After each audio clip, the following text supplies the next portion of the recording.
YouTube, we are back. It's your boy Philly, aka Philly Boy Wonder, aka your mama's favorite African. And I'm coming at you live with another reaction video. Something that I saw on my homepage that I just know I need to react to. And it is the rise, fall, and rise again of Kyrie Irving. Because I'm going to tell you right now, big time Kyrie fan.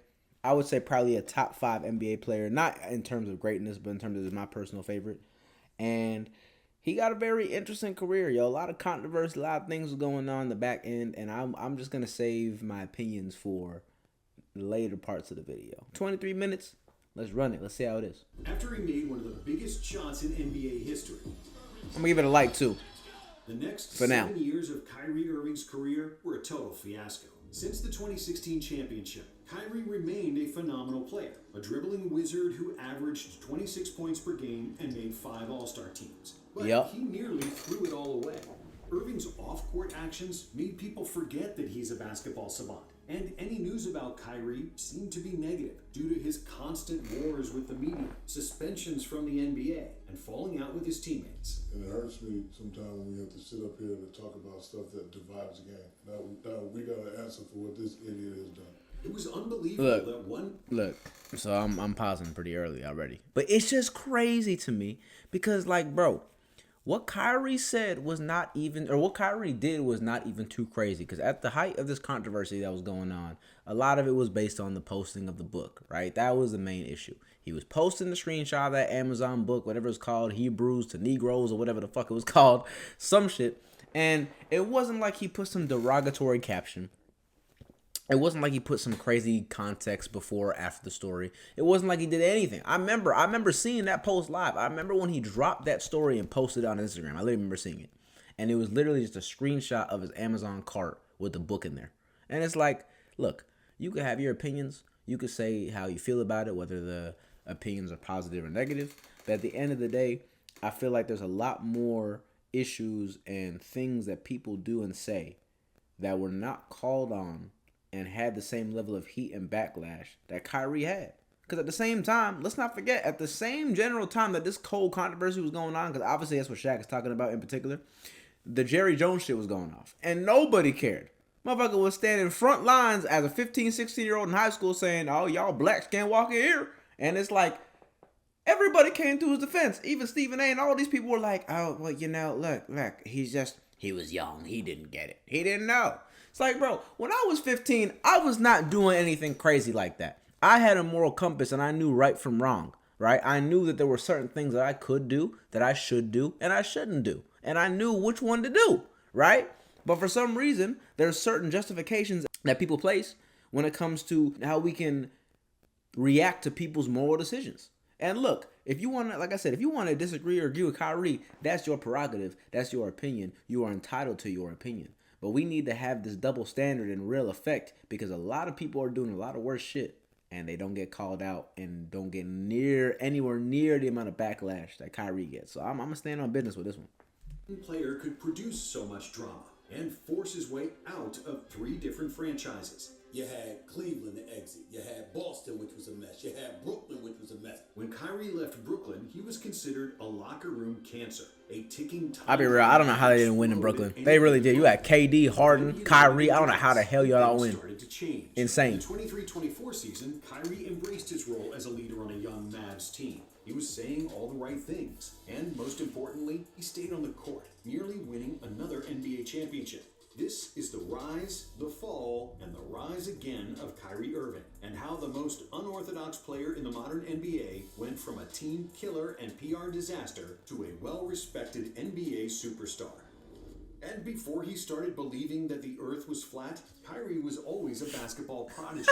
Both his parents of course they're gonna bring that up. Basketball players, and Kai started dribbling a ball as soon as he could walk. Kyrie was so obsessed with basketball that he dribbled and shot all the time, writing on his wall that he'd become an NBA player one Manifestation. Manifestation. Winter, fall, summer, spring. But there was one big problem, his size. As a freshman in high school, Kai was only 5'7" and super skinny. Only 5'7"? Fool, I was 5 feet when I was a freshman. Despite averaging 29 points per game, nobody knew about him because Damn. he played in the lowest division in New Jersey. As a senior, Kyrie reached his current height of 6'2", And with the increase in size, he became unstoppable. By this time, everybody knew who he was. Irving was named High School All-American, co-MVP of the Jordan Brand Classic Tournament, and was unanimously ranked as a top 5 high school player in the country. All right, Kai. He was wanted by every major university. Get your shit, brother. But he accepted the scholarship from Duke. And in his first 8 games for the Blue Devils, Irving was a strong candidate for NCAA Freshman of the Year, averaging forgot he went to 17 Duke. points and 5 assists per game, while shooting an insane 54% from the field, 45% for 3, and 90% from the free throw line. Unfortunately, he suffered a foot injury that sidelined him until March Madness, where he helped the Blue Devils reach the Sweet 16. And even though Duke lost to Arizona, Kyrie was by far the best player on the court. Aight. And easily the most talented player. I don't know he had it like that at the time. The 2011 NBA draft, the Cleveland Cavaliers had an easy choice, selecting Kyrie with the first overall pick. And immediately after the draft, Irving reached out to a famous trainer, Micah Lancaster, who pushed his ball handling into a new stratosphere. Lancaster made Kyrie keep his dribble so tight that he could swat away opponents' hands like flies while he was handling the basketball. They also worked on his footwork and balance, and all that hard work paid off. But Kyrie is one of the only people he'll let you play. He'd rather play defense on offense. He starts his point of attack, and he lets you. There's no question, yo. Kyrie, I don't care what anybody says. I don't care what anybody says. Best handles in NBA history, hands down. AI and Steph and people like that are in close regard, but they ain't like Kyrie. That's one. And also number 2, the shot that they showed in the beginning, the game-winning shot that rang around the world in Game 7 of the Finals against the Warriors, is one of the greatest shots in NBA history also. Are you kidding me? Game 7, game on the line. That was basically the game winner right there because we missed everything after that. It was crazy. And look, I'm saying this as a Warriors fan, right? Y'all may know me as the African Prince, but I was born in the Bay Area. I'm a Bay Area baby. I'm a West Coast East African, right? I'm a West Coast baby East African. And that was heartbreaking to see that because I was torn, right? Because I was a Warriors fan, love Steph, love Clay, love Dre, love the whole squad. But then I'm also a huge LeBron and Kyrie fan. So I was torn. Obviously, I prefer the Warriors to win.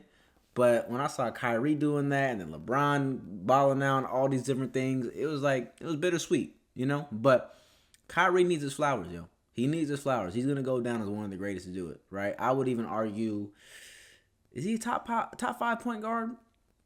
I don't know. That might be a debate for a different video, but he's goated for sure. He's up on the list. immediately made his mark in the NBA. He was just 3 votes shy of becoming a unanimous. That's so dirty. That's In so the next 2 dirty. seasons, he made the All-Star team each year. He became the All-Star Game MVP, as well as the MVP of the 2014 FIBA World Cup. Type His shit. ball handling made him a superstar, and his victims ranged from Brandon Knight, I remember that. Kobe Bryant, and the entire U.S. Oh my God, I remember this too. He crossed up the whole team. Like, bro. But despite all the individual success, one thing was missing.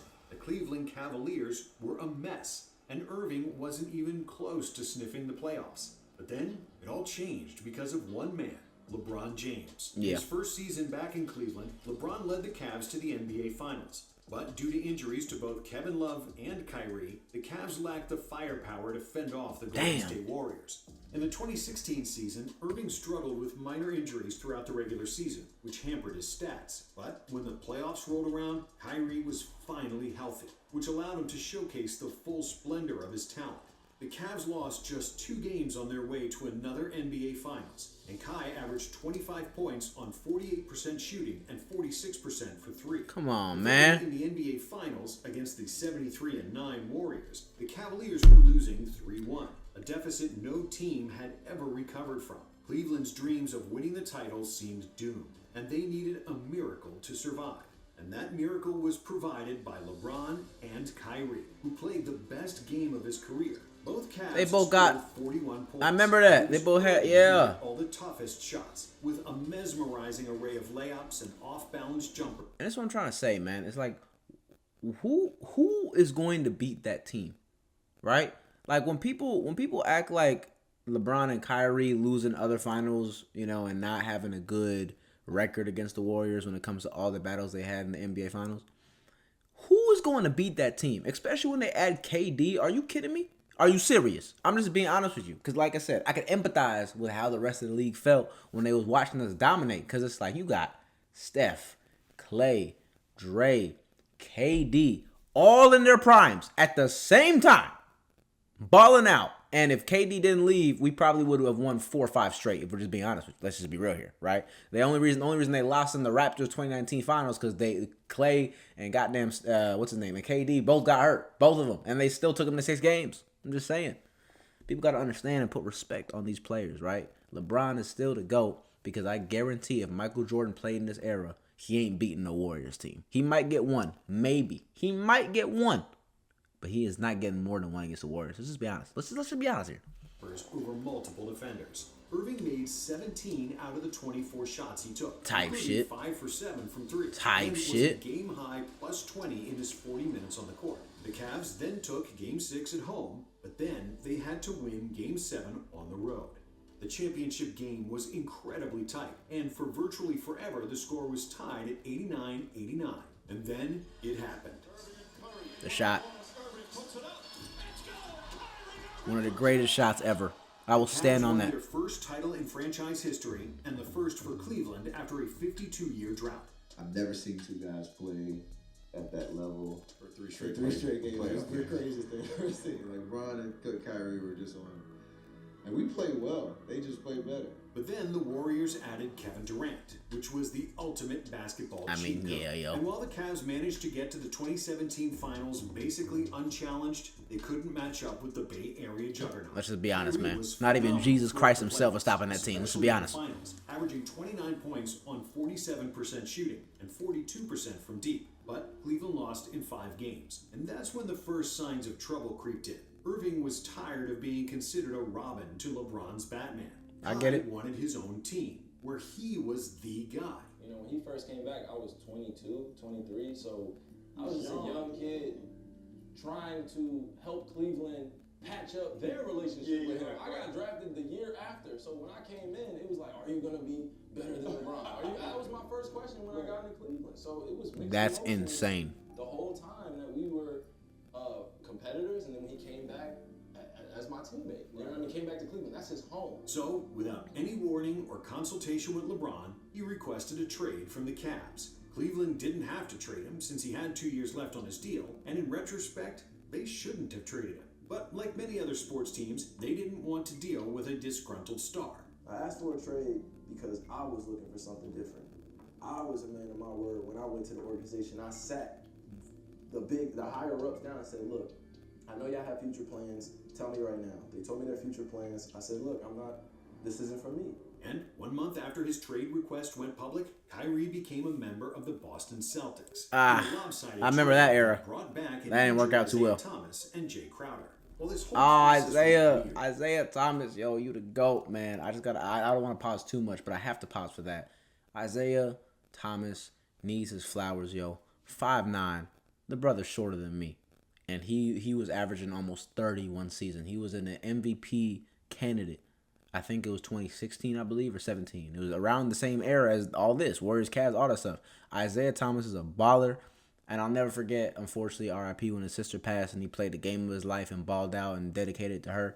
It's just stories like that, yo. I love Isaiah Thomas. I love the underdog stories because I can really relate to it heavily, right? When it comes to the underdogs that are looked down upon and maybe don't get the recognition that they deserve at the time, but then they overcome all the odds despite how they may look to the outside world and show them that hard work, grit, dedication, all that can overcome anything. I'm not trying to get all motivational TED Talk on y'all, but I just love those stories because that's exactly how I feel about my story as well. Because nobody ever wanted to leave a team that made 3 straight NBA Finals. What was even weirder was Kyrie's media appearances. While he was still a member of the Cavaliers, Kyrie broke out the infamous take that he believed the Earth was flat. But on that podcast, I was just really Here we go. man, what's going on within our world? Here we go. Just a whole bunch of truth and Waiting on this one. It's like, whoa, this is too much for me, and then I come out and say that, and then, whoo, the action it got. In September 2017, Kyrie appeared on a radio show where he doubled down on his flat Earth stance, claiming the whole thing was part of a social experiment he was conducting. When I started doing research on my own and figuring out that there is no real picture of Earth. Like, there's not one picture of Earth. Kyrie later backs down from his comments. Look, yo, I'm going to say this. I've heard this too. I've heard that before too, about how there's not a real, actual, genuine photo of the Earth. It's all AI. It's all CGI. It's all digital design. It's not real, actual photography, right? So, you know, that's a pretty reasonable claim, if we're being honest with you. Now, I'm going to just say this. My stance on the flat Earth theory, right? Because everybody wants to hear what I'm going to say about it, right? I don't believe, or actually, no, I'm not going to say that. I'm going to say I'm leaning more towards the Earth not being flat than it being flat. I'm definitely leaning more towards that side of the conversation. My stance on this is, when it comes to the whole flat Earth shit, I feel like a lot of people are very ignorant to the idea of hearing other people's perspectives. Because even though I, like I said, lean more towards the Earth being round rather than flat, I'm still open-minded to the fact of that being a possibility. If somebody was very, very genuine and very, very,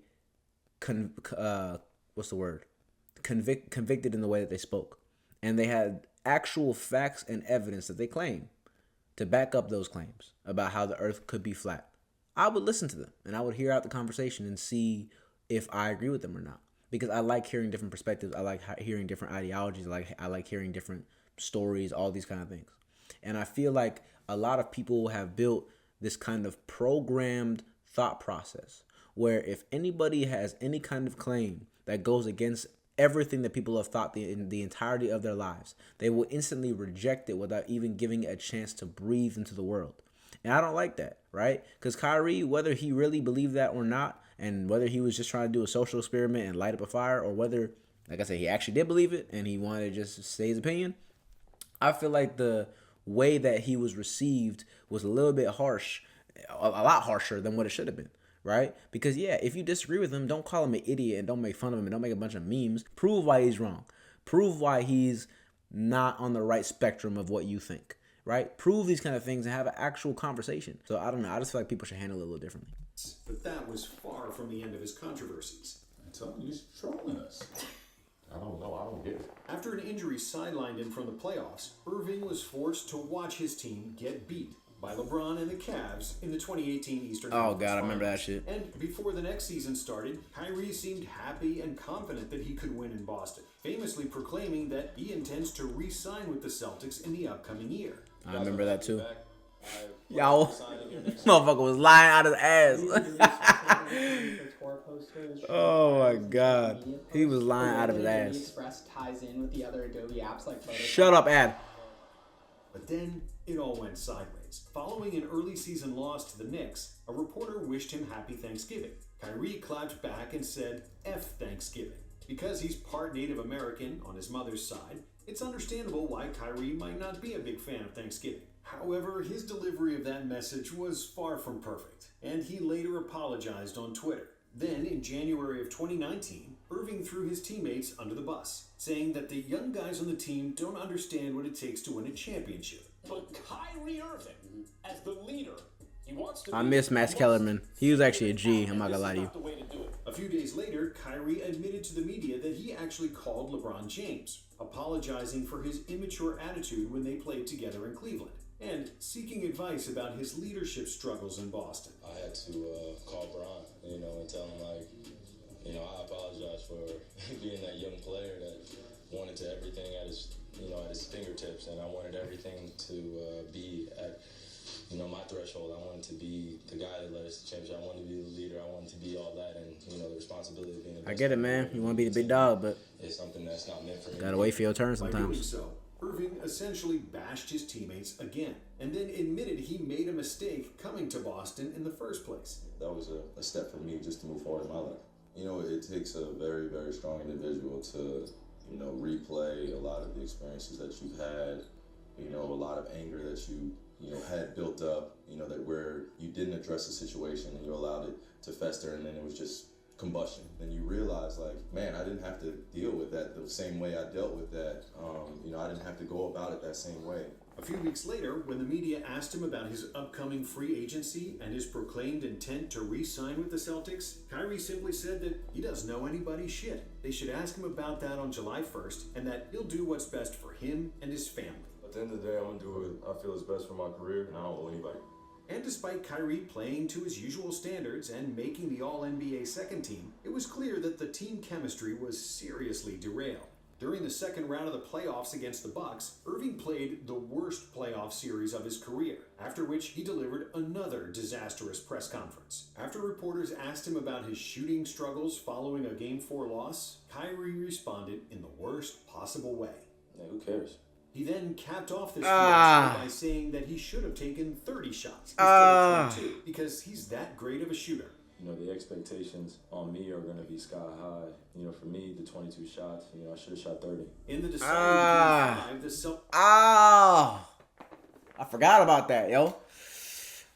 I love Kyrie, I do, and I think that he's gotten way too much hate over his career, and it's been hard to watch.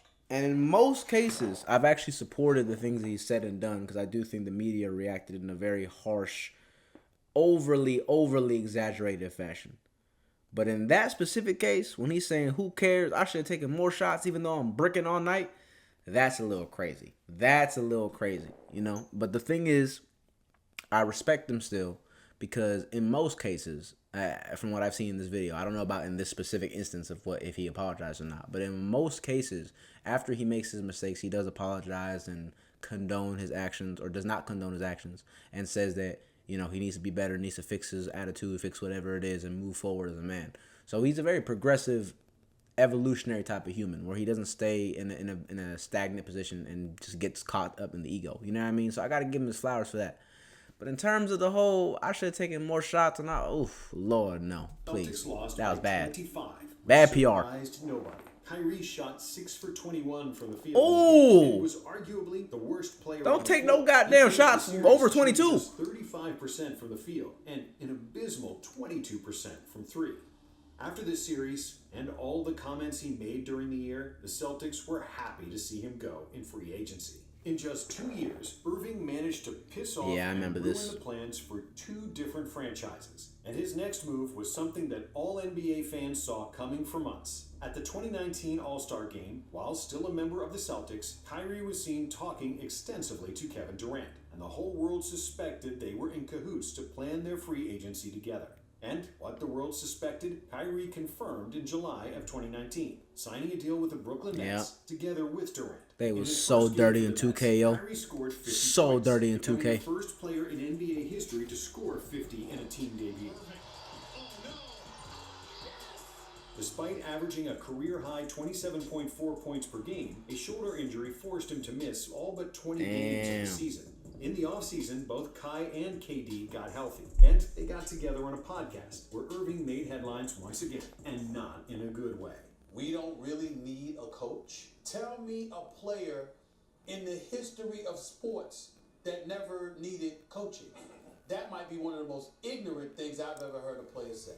That's not good. When the 2021 season started, that's not good. Fans finally saw the long-awaited debut of Kevin Durant, who had been nursing an Achilles injury he suffered in the 2019 NBA Finals. Boy, when I tell you that was heartbreaking, I'm telling you, when you gotta just understand, when you watch that live, and I know that there's a lot of people that watch that live, obviously, that was gut-wrenching, yo. Because I remember so well, I literally remember so well that he was balling out when he came out in that game. He started off hot, just shooting buckets. I don't remember the exact numbers, but he was a scoring machine, and it was so sad to see that happen. It really was. Even better, Brooklyn also traded for James Harden early in the season, and the trio of KD, Harden, and Kyrie promised to be the most unstoppable offense ever. With so much talent on the floor, defenses were forced to pick their It literally made no sense how they didn't win. I'm sorry. One of the 3 Insane. best scorers in basketball Insane. was open.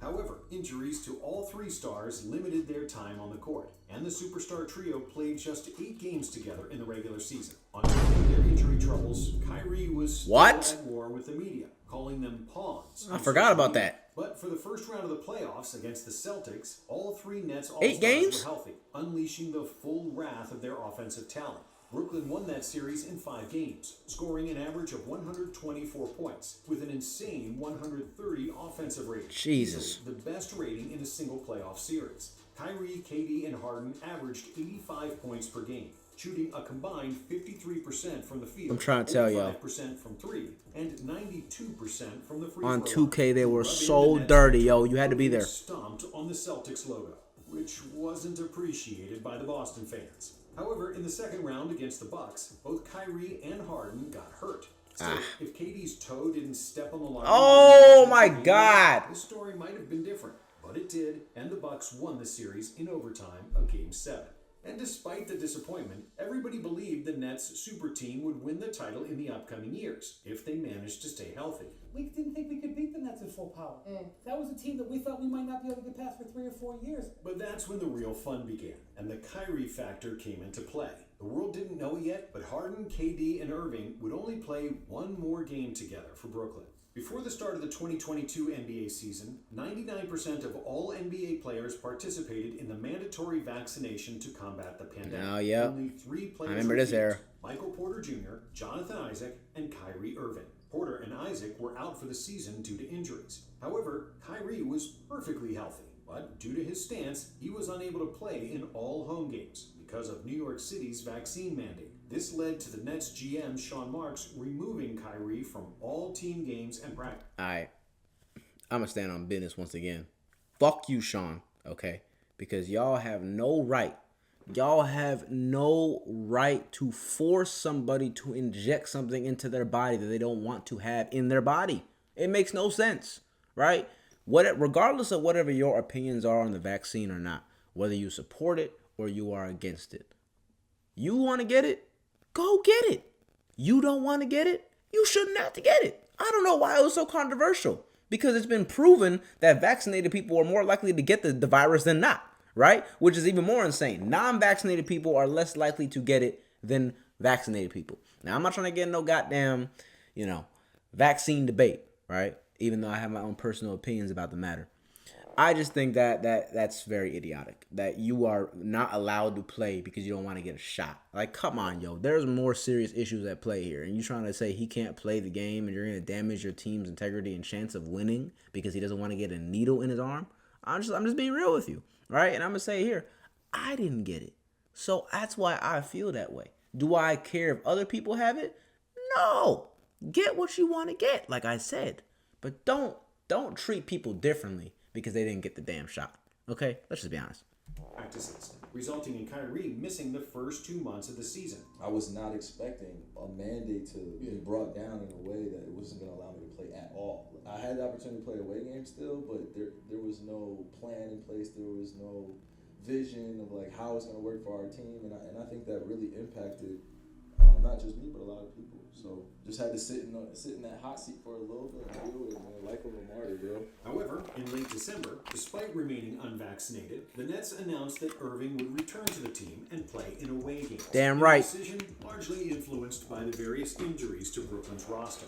On January 12th, the Nets super team trio of Durant, Harden, and Irving finally all suited up in an NBA game again, reminding the world of how potent their offense could be with all 3 superstars. The Nets demolished the Bulls, 138-112. And for a moment, their hopes of winning a title looked great again. But it would be the last game they ever played in the same uniform. Wow. Kyrie missed the next 2 games because the Nets played at home. Wow. After which KD got injured and was ruled out for 6 weeks. That was the final straw for James Harden. He was getting fed up with Kyrie and the uncertainty he brought to the team. So the Beard asked for a trade, seeking a more stable situation. And during the February trade deadline, Harden got his wish, getting traded to Philadelphia for Ben Simmons and Seth Curry. Damn, I Overall, forgot he went to the Nets Big Three Sixers. played just 16 games together with a record of 13-3. However, just a few days before the Harden trade, New York Mayor Eric Adams announced that New York City was lifting its vaccine mandate for municipal workers, meaning that Kyrie would be able to finally play in all games. However, the damage to team chemistry had already been done, and Harden still insisted on getting traded. And just 3 days after Adams announced the news, the Beard was gone, and the Nets received 20 cents on the dollar. Wow. Y'all got Ben Simmons for James Harden. That's a goddamn steal. But I'm excited. I think everybody got what they wanted. No, they didn't, KD. Don't lie. Don't lie for PR. Are you kidding me? Like, yo, what? Ben Simmons for goddamn James Harden.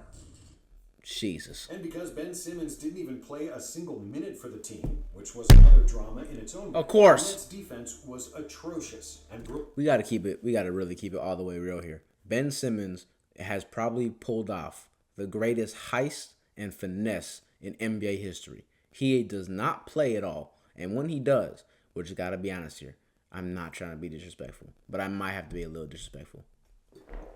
He's ass. Let's just be honest. He's ass. Right? I remember watching this video. I couldn't believe it. A homie sent it to me in a group chat on Instagram. And he was in practice and he missed like 20 shots in a row. And it was like layups and free throws. I'm like, bro, how the hell are you in the league? I'm going to say something crazy.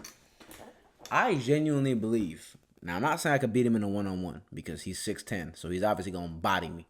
But if we were to do a shooting competition, I think I might have him. Am I delusional? I don't know. We're going to fact check one day, but I think I might have him. Brooklyn's offense wasn't as potent without a third superstar. Somehow the Nets made the playoffs, but in the first round against the Celtics, Brooklyn got swept, and their title window closed faster than anyone could have predicted. In Game 1 of that series, Irving flipped off a fan, adding fuel to the fire of hate he was already getting in Boston, plus a $50,000 fine he received from the NBA. Well, we've never seen that from you this season, where you are running down the floor flicking people off. It's the first time you actually caught it because it's a big-time game. I respond in different ways. So if somebody's going to call me out of my name, I'm going to look at them straight in the eye and see if they're really about it. Most of the time, they're not. A 4-0 loss was I agree a with slap that. in the face. I agree with and that. A big wake-up Stay call on for business. the team everybody believed was going to win the championship. However, that wasn't the end of all the chaos. In the offseason, Kevin Durant, who was clearly tired from all the Kyrie and Ben Simmons drama, asked for a trade, even though he still had 4 years left on his contract. Jesus. Durant then went a step further and demanded that the team either fire Steve Nash and GM Sean Marks or let him go. It was arguably the most aggressive trade demand by any player in NBA history. Damn, Thankfully, Kev. owner Joe Tsai held his ground, refused KD's ultimatum, and didn't succumb to the pressure to trade him.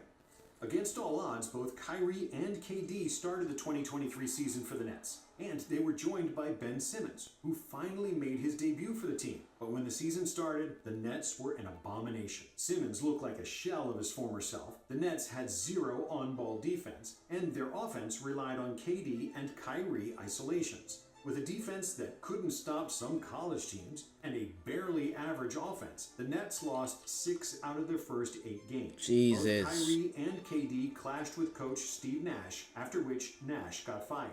But that's not all. I'm not gonna lie, he was a trash coach. Oh, no.